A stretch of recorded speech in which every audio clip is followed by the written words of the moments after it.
Hello YouTubers, this is the Noobifier. Yesterday CIG launched the 58-minute second stage panel called Me, Myself, and UI. It was hosted by David Gill and Zane Bien. Here's what you need to know in 2 minutes and 2 seconds. The UI tech team is tasked to make the tools and tech to provide the visual overlays that we as players need to understand what's going on. This is a deeper reaching subject that impacts everything from targeting pips, target indicators, damage indicators, star map, player character status, waypoints, weapon-mounted status screens, player chat, mission information, the info boards on public transportation, the player visor, the player contact lens mounted display, the HUD, the MFDs, kiosks, the ship configurator, airlock information panels, the main menu, the submenus, character generation visuals, and more recently, the enunciation panels. They began by saying that yes, they're aware that the current system is lacking and broken. They went on to explain what the plan is and when we might see it. The current challenges are compounded by the size and scale of the game. Such a large game, with the sea of expanding features, would obviously create an issue where those items would need to be rigged and approached in a particular order.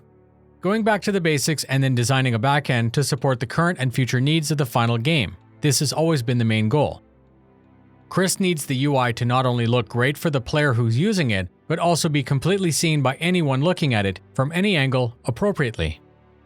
This is actually a major challenge as the UI can't just be faked by the player's perspective, it has to be built properly. Each ship manufacturer is intended to have its own display language for the MFD and the HUD. Each weapon manufacturer is intended to have its own display language for the ammo counters and the fire mode selector. Each landing zone will have variation to the display panels to include the airlocks and kiosks, and that works for the truck stops, the rest stops, and all of it. They can't just implement these changes all at once, and they can't start the changes without breaking our ability to test the game. They've been developing the UI core systems, which will be implemented in one large update in a future patch. The new system is global and universal.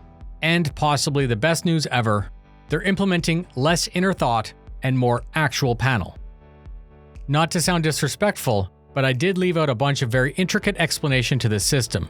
It's clearly very complicated and thus underscores the time that is taking to get correct. The panel was very interesting and very well presented. I personally can't wait to see these improvements both in UI for our craft HUD and the interfaces throughout the universe.